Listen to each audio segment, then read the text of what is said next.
but these seas are going up.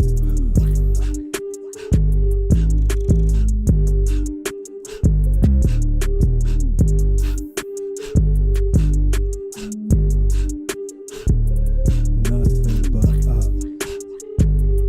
Nothing but up. Nothing but up. Nothing but up for me. Nothing but up.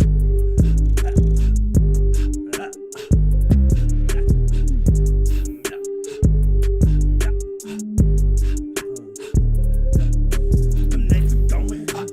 Prayers lifted up. A pressure burning up. Your term is running up. Nature going up. Ancestors rising up. Thought we were buried, but these seas are going up.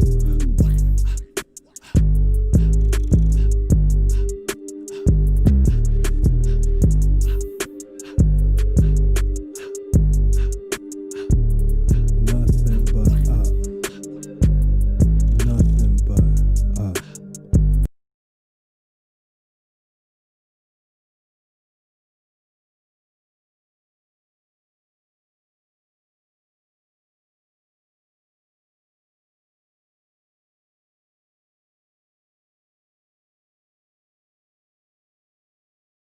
Last four like personality.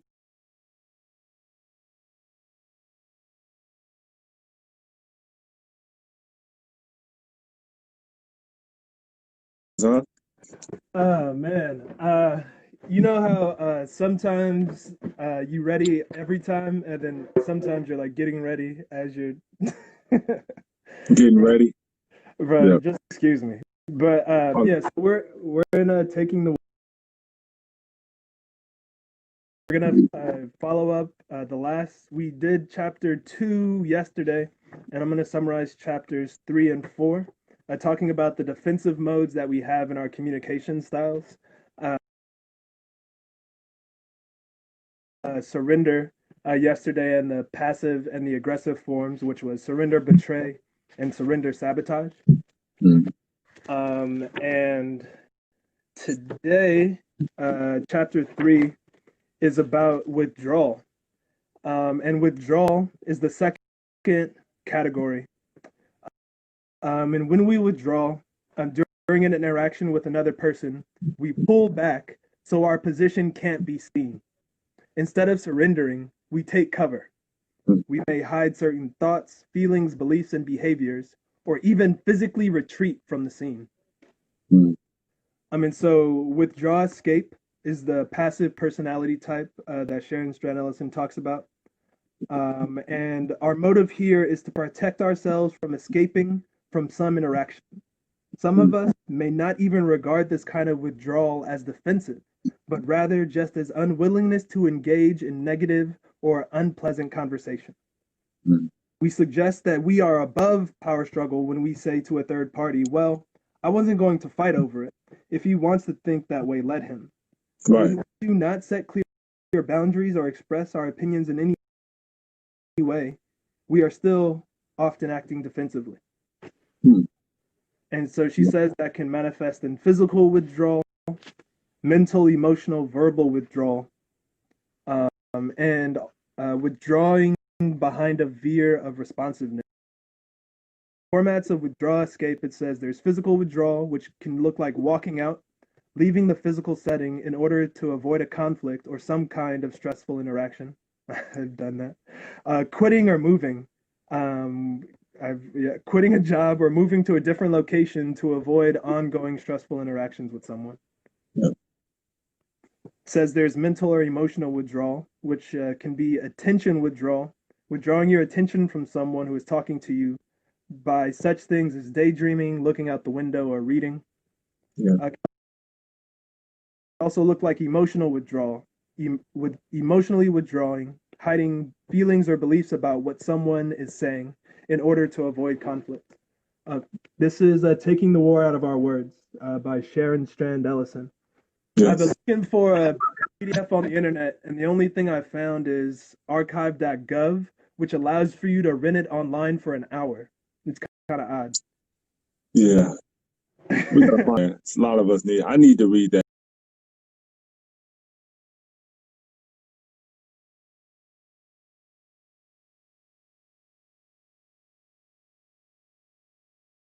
Responsive withdrawal is asking questions to avoid self-exposure. And that's asking questions as a way to show interest in the other person while avoiding conflict by hiding your own disagreement with his or her perspective. I felt when that happened. Using responsive listening as a means of withdrawal. So paraphrasing what another person says in order to appear responsive, but actually to avoid giving your own opinion. Deep. The last one is offering encouragement while hiding your opinion. Demonstrating concern and with his or her perspective. Mm. Dang. Man. Yeah. And so there's also the like aggressive form of this, which is withdraw and trap. And it says that's a vindictive personality type. It says withdraw and trap is the more aggressive form of withdrawal. In this case, we withhold either our reaction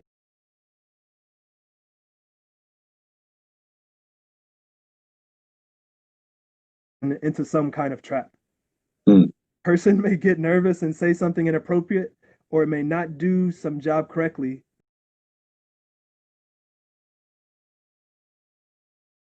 That's what I'm thinking too. Like, how do we defend ourselves? I mean, man. Well, the thing is, we're not supposed to be going into conversations as if we need to defend ourselves. Like, that's true. And if someone is coming with the, like, we can, as we identify the ways that we can like bring war into words, we can consciously be like, actually, I'm not gonna do the withdraw and trap today. You know, they kind of said that was like how I feel with this person, and like be real and like ask for them to, like, we're gonna go through it because I don't want to butcher it. Okay. And the last one that it's talking about is in chapter 4, a counterattack. And it's saying that counterattack is when we engage in open conflict rather than surrendering or withdrawing. So the folks who ain't gonna surrender, who ain't gonna withdraw, it's time to mount up. Man. All right. So there's a passive aggressive form of this, which is a defensive personality type.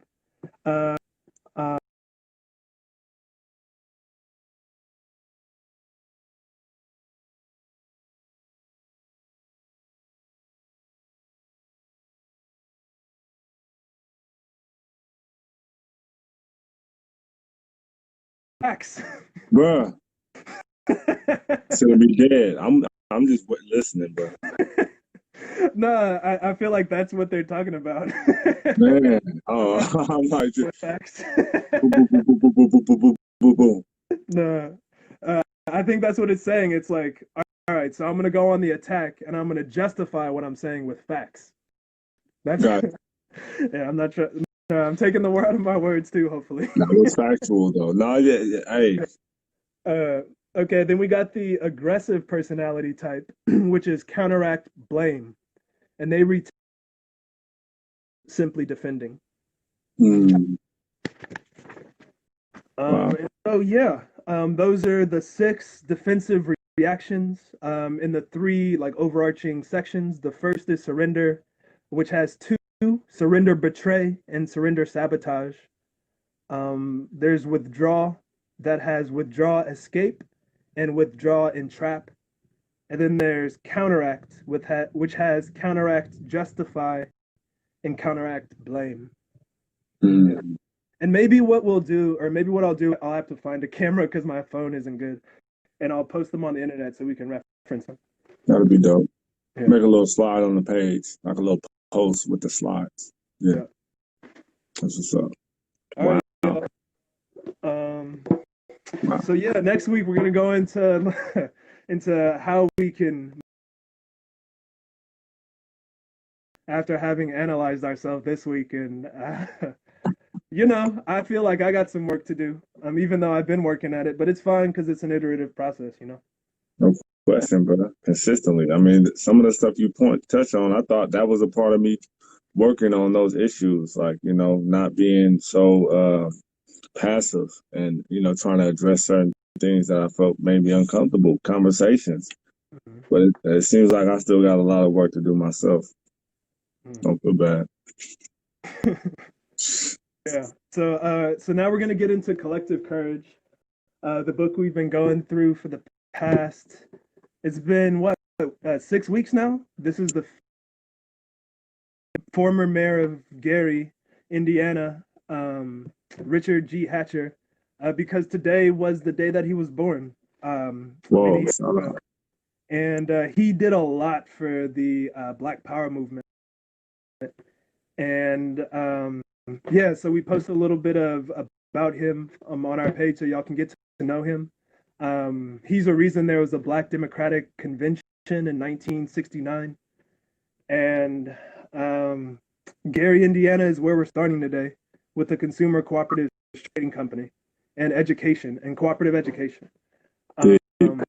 But bruh, like when looking into Gary, Indiana, I saw that it was created by a corporation, like an actual city was created by a corporation.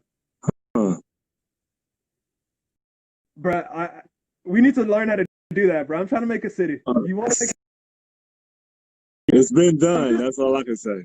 Bro, I'm just saying though, like if a corporation can like make a city, like then a cooperative corporation can make a city. No question. Like let's figure out how to do that. But yeah, that steel company was like exploiting its work, really deteriorated.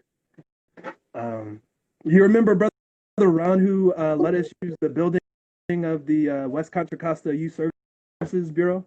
Yeah, most definitely. Shout out Elder Ron, yeah. He was he from Gary, yeah. Yeah, exactly, bro. Exactly. Oh man, he talked about the roots there. He sure did. That's what's up.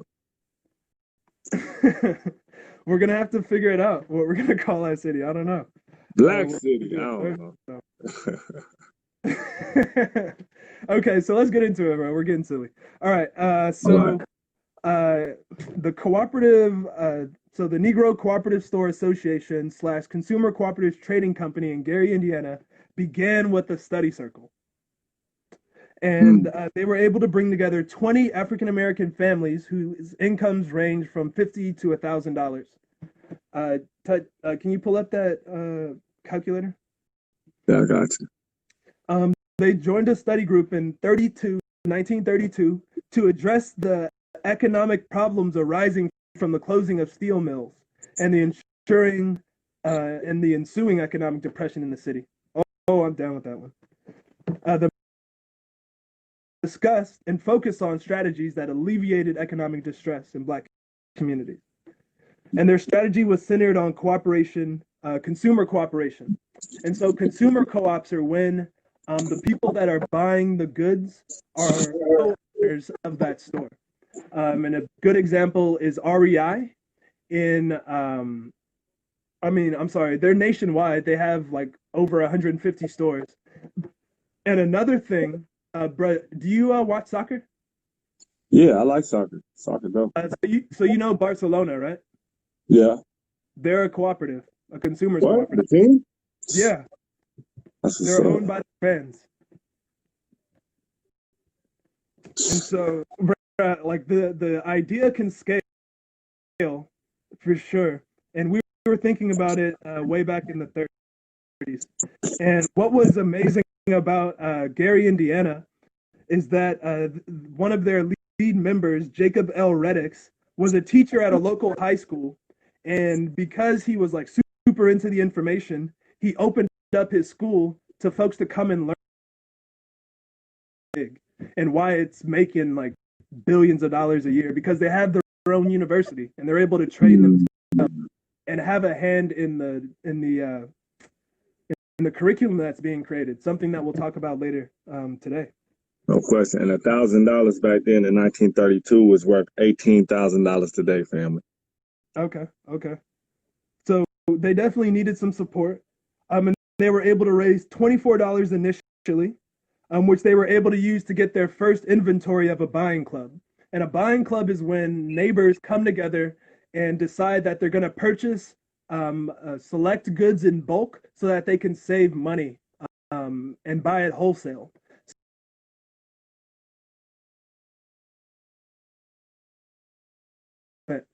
But if you buy in bulk and you decide that, after we get it, we'll split each other. And that's what they were doing back then. There you go. How many of us want to do a buying club for toilet paper in our family? Come on now. Yeah. Yeah. And seeds too. We need to buy. After launching the buying club, formed a grocery store because the distributor that they wanted to work with had to work with a cooperative grocery. And so in December of 1932, they started in September, I think it said, or no, they started early 1932. So within a year, they started up this store where they sold groceries.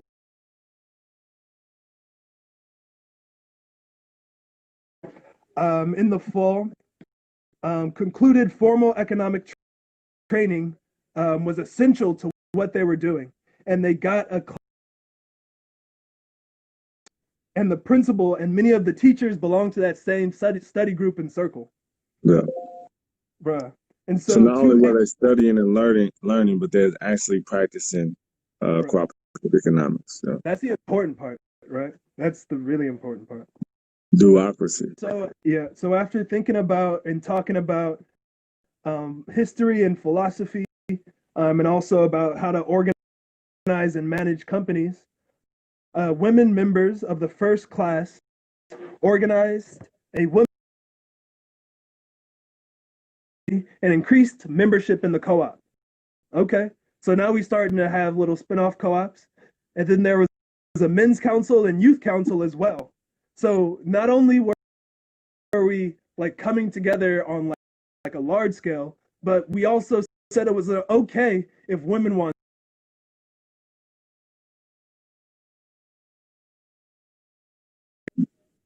Question. Yep. And so they published the 5-year plan of cooperative action, literally on the same page. And the plan called for a larger, more modern grocery store and meat.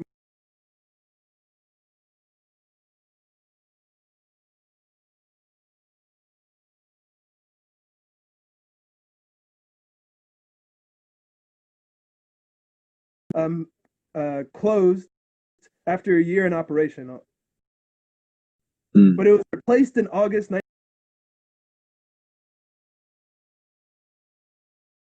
1995. They had membership that increased from that original 24 to 400. So Ted, look up this 35,000. So they were able to make 35,000 that year in 1935. And they were also able to employ 7 full-time staffers, giving each other jobs. The first dividend was 2% on the shares of stock. So for every dollar you put in, you get 2 cents. So that's not bad. And in 1936,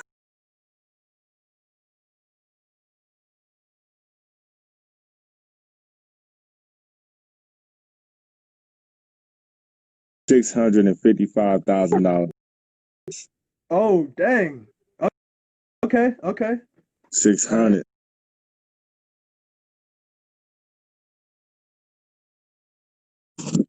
Whew. Dang! Like all right. 2 cents. In our terms, $600,000, and then the next year.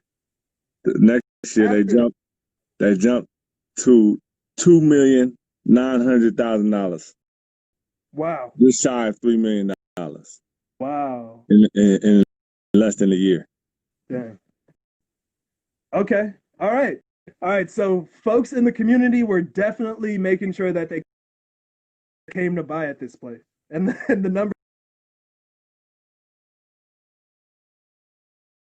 generated by Negroes in the United States. Okay, and here's the deep part. They also sponsored the young. They made the 5-year plan. Said they wanted a credit union. They built the credit union in 1934.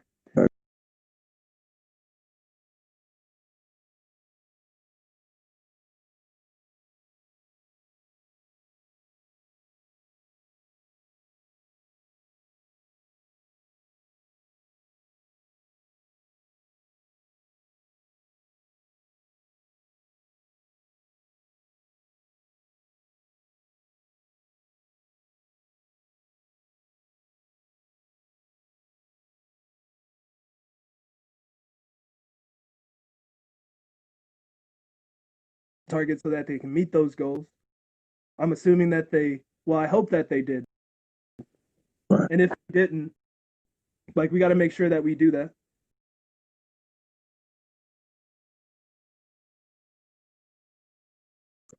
Yeah. Continuous.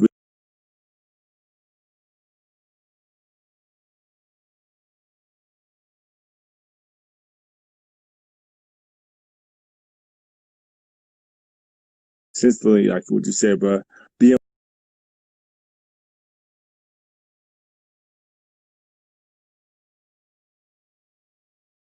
education. That's Yeah. what's Yeah. And so, yeah, like we know that this happened during the Great Depression. It talks about how the economy went from bad to worse. So if we're starting cooperative businesses right now and things are already bad, they're about to get worse, let's just consider that. Maybe grow a little bit slower, though it was like really exciting. I was excited until it closed. You know, like maybe we stretch it out a little bit if the economy's uncertain. We know we want to do big things, but I don't know. That's another lesson I'm getting from this. man, no question. The 30s, they rock. Gary rocked the 30s, man. Shout out to everybody in Gary doing that amazing work, all our ancestors. Oh, sure. All right, and now we're gonna wrap this up talking about were we called to do that earlier in the chapter? Remember, Yeah, in the Journal. And so let's see what's happening, or let's see what was happening. And so it says that during the 1940s, some black colleges were teaching about co-ops. There was lots of coverage, and it says that of 57 institutions that responded, 37 indicated that the study of the cooperative movement was included in their curriculum. Okay, so more than half of historically black colleges were teaching about co-ops. That's what's up. And it's saying that teach about cooperatives. I'm sorry, we're at the page of 110 in Collective Courage, chapter 4. And so about 25 of these historically black colleges taught about cooperatives, with 8 indicating that they taught an entire course on the cooperative movement. Most of these courses had been taught since 1938 in the economics, home economics, and sociology departments of the black universities and colleges. It says, in addition, about twice as many of the accredited colleges as non-accredited devoted the equivalent of half a course or more to each of these subjects. And so faculty felt like this was important for getting people economically literate. And 23 of the colleges said that cooperative organizations now function on their campus. So co-ops were in the curriculum, they were on the campus, and the authors of the study that we're talking about concluded that the cooperative movement is looked upon as a way of further emancipation for the Negro, realization of the basic ills of society, to optimistic agreement that the movement does offer possibilities for the upbuilding of the Negro. Okay, so we got some buy-in in historically black colleges in the 1940s. That's what's up. But she's saying it's not clear that the tradition continued. Yeah. particularly in terms of cooperative education. And back in the early 2000s showed that there weren't any cooperative economics taught in either economics or African study departments in historically Black colleges. Mm. And there are no courses in pretty much any other colleges or universities in the US right now on co-op economics. Wow. She says a few business schools now offer a course or a partial course, but for the most part, not finding any. Workshop today at 4 p.m. It's free, 99. Check it out to continue the education, serving for free to the family. Asha. Yeah. Thank you all for commenting and questioning. Like, we love engaging. Wrapping up chapter 4 here, and we're seeing at the bottom of page 110 that the 1944 study said that 16 respondents were able to provide examples of cooperative enterprises not connected with their colleges, but in the immediate area. And that the proximity of cooperatives suggests that some of the impetus or some of the reasons why cooperative movement was included in the curriculum is because those local co-ops were pushing for it. And so today, with the tension on consumer rights, we might expect to see more courses taught. Sustainable Economies Law Center, where I'm a Equal Justice Works fellow and staff attorney, used to have a course at Laney College, but we weren't able to keep it in there. I guess there wasn't interest on a high level, but we can get those things back. And let's start pressuring them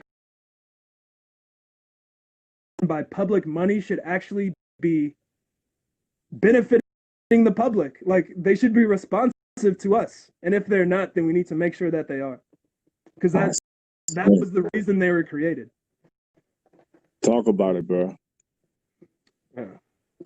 And so to wrap up chapter 4 about strategy, advocacy, and practice, Jessica Gordon Nembhard is talking about that it's impossible to trace the history of African American cooperative development without discussing the role of education and the importance of the various ways. And so nearly every cooperative started with a study group or some kind of organized study.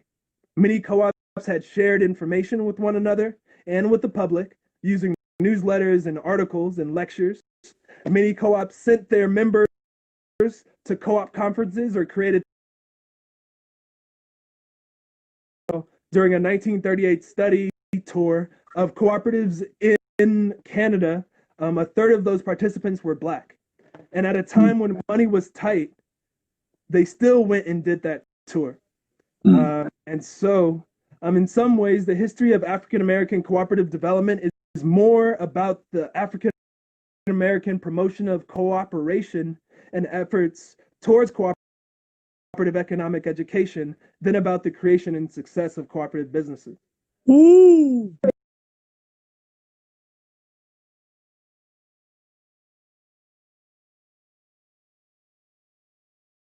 Co-ops among African Americans. And sometimes there was more talk than action.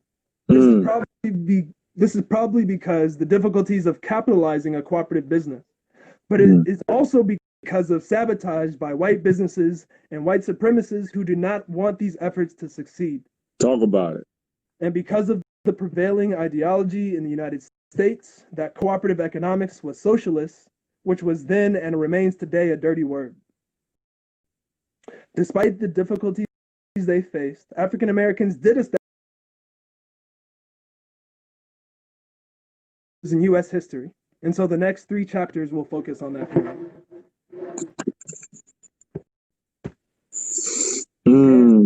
I hope y'all caught that last part. Bruh, like, we were most prolific with the co-ops during a time of great depression in the economy. When we were forced to come together is when we had the greatest activity in co-op economics. So I'm preparing for it because I know it's coming. We already see it with the mutual aid, And we just need the folks who are in agreement with us to pilot for everyone else so that we can have things to point to and show folks that co-ops do exist. The people in there are happier than anywhere else, and you can go talk to them down the street. And so if you want to do that with us, we're more than happy to give you all the resources you commons. And so once we get you through like getting your business together and having everything you need, we'll get you the funding you need to get the business up and running too. And so, oh, and we're also good at grant writing and all the other stuff. So we want to help you out.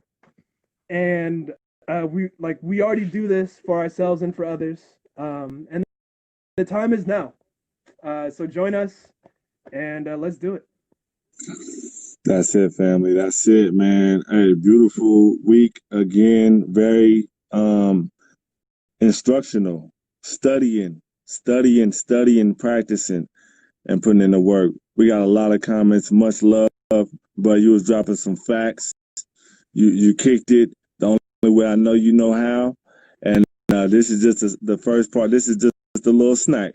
Family, come see us tonight or this evening to get the rest of the plate. And even if you're not black, man, I see Colina T, we appreciate your support. You know what I'm saying? A grant writing class, Mia, man, that could be, if the people need it, we definitely gonna feed it to them. We're gonna give it to y'all. Oh, sure. Yeah, we live on YouTube, Instagram. Next week we're gonna start again at noontime, Monday through Friday. Please share, comment, like, and let people know what's happening. Talk to your family. Talk to your partner.